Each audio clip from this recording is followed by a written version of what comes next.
I also cried a little bit. I'm not gonna lie. Crying is good. Terrible if you laughed at the bit that I cried at. Oh, you can tell me when the cameras are off. One of us would be a psychopath. Amigos de película, soy Gaby Cam y estamos en la premiere de Calabozos y Dragones, Honor entre Ladrones, porque el elenco visitó la Ciudad de México y obviamente de película Cinemex y estuvo ahí conversando con todos ellos, así que no se despeguen de este especial. We're a team of thieves. And when you do this, you're bound to make enemies. Sometimes those enemies come looking for revenge.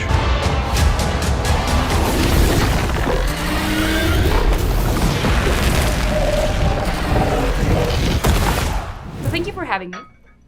And you know, I feel like Dungeons and Dragons is all about imagination. So I wanted to know how did this film and making this film put that to the test for you, your imagination?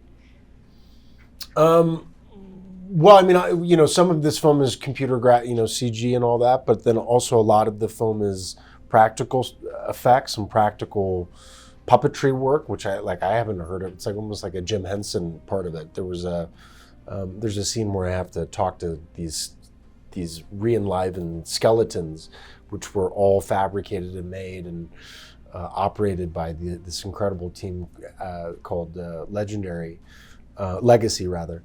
So it was a lot of fun to do and a lot of practical help to be able to play pretend when you can look at real things. And I think hopefully for an audience that's been so inured to watching computer graphics so much, it'll be nice to see real things on screen.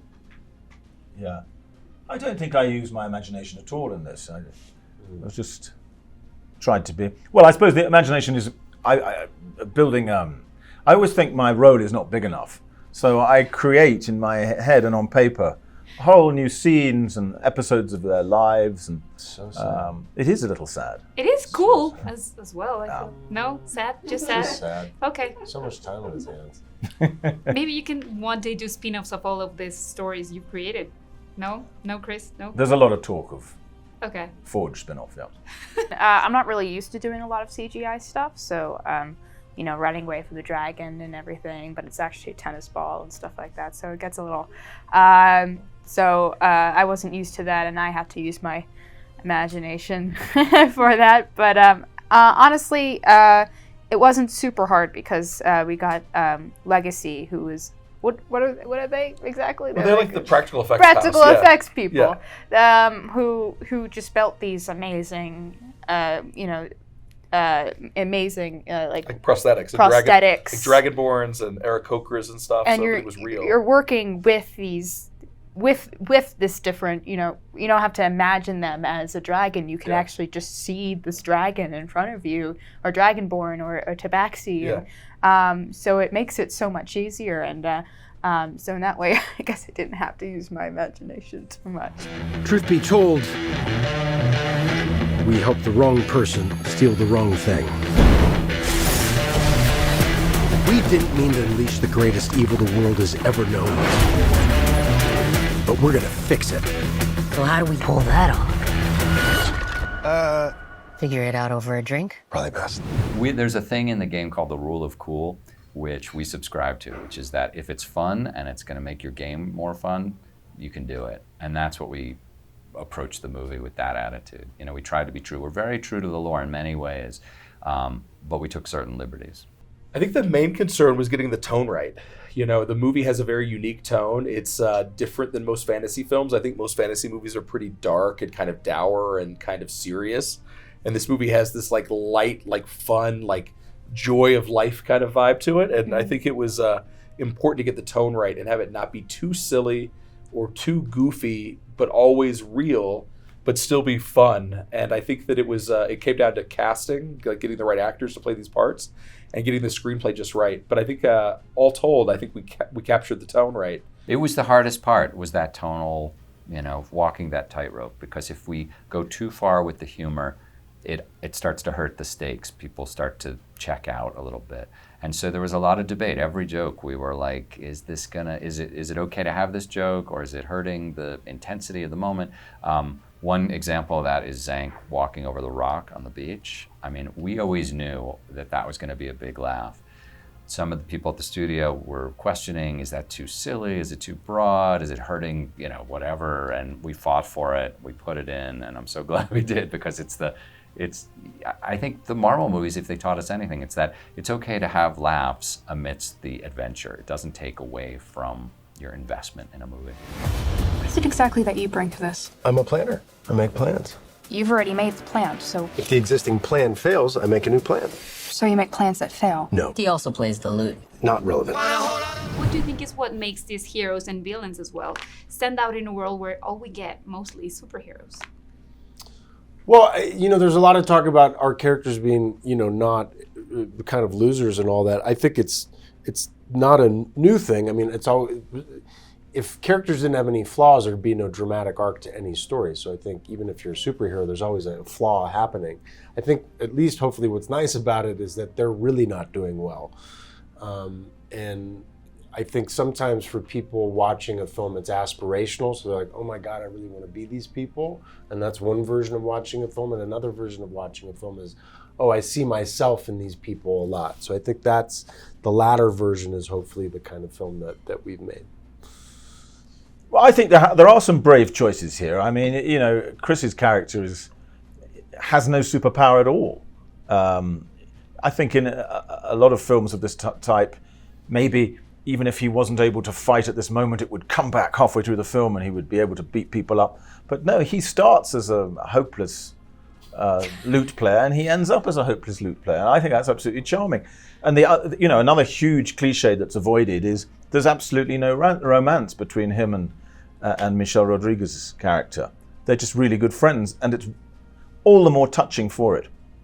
I was watching the film at the London premiere the other day, and I'm about to spoil the whole film. No. Anyway, I cried. Sophia, I have to tell you this. When I was watching the film, I was so surprised because obviously there are some scenes where you're not in the screen, but somehow it is you. Yeah. But then you come back on screen and it feels like it was you all along. What was like the key to achieve that, to get that mindset? Okay, I was just a bear and now I'm this person. Right. Again. I don't know about the mindset. I do think I think they did a really good job. I think it had to say with the writing and the editing actually did the most work because it flowed in a way which was very nice, because it's like you get to see Doric in the beginning, Doric in the middle, and Doric at the end, instead of just seeing like Doric's here and then here's the animal and it stays an animal for at least good solid 6 minutes and then she's back, and then it's just then that feels kind of like but the pacing was amazing. Like you get to see bits and pieces where you kind of remind the audience that it's her the whole time. It's still Doric. And you can get to see this transition, which made it easier for me too to kind of plan out what's happening in that moment, and what maybe she has like an emotional change between like the beginning of the sequence and then the middle of the sequence. There's probably something that happened, and then she gets to like something happens while she's back into a human, and it goes. So I think the writing made the pacing really nice, and just the editing as well. I wish I could take all the credit, but I think they did a really good job with that. We also need courage, magic, and you.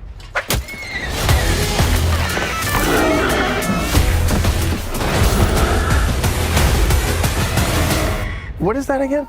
It's an owlbear. Well, obviously playing this game, it's all about teaming up and what everyone brings to the table. And I've just asked this question to everyone, so I need to ask you.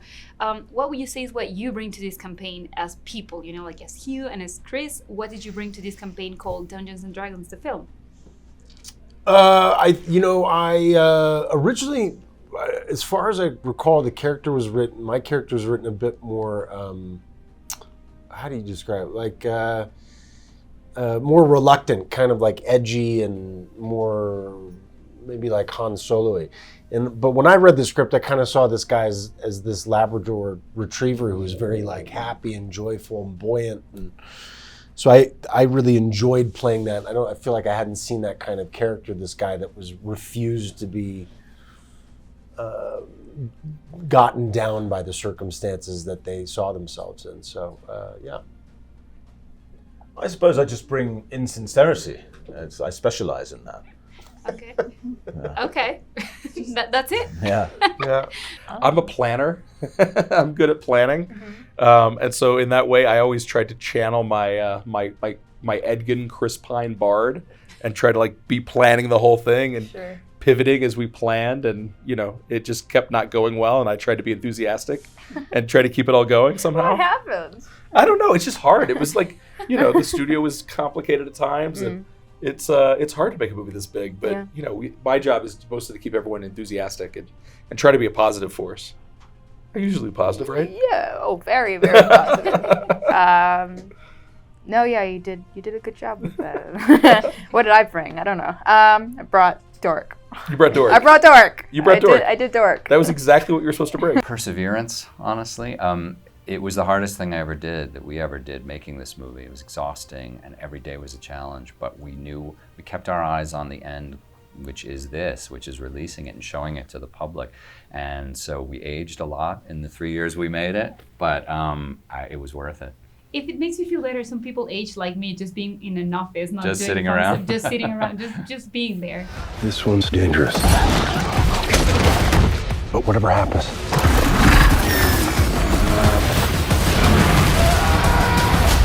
we'll be ready.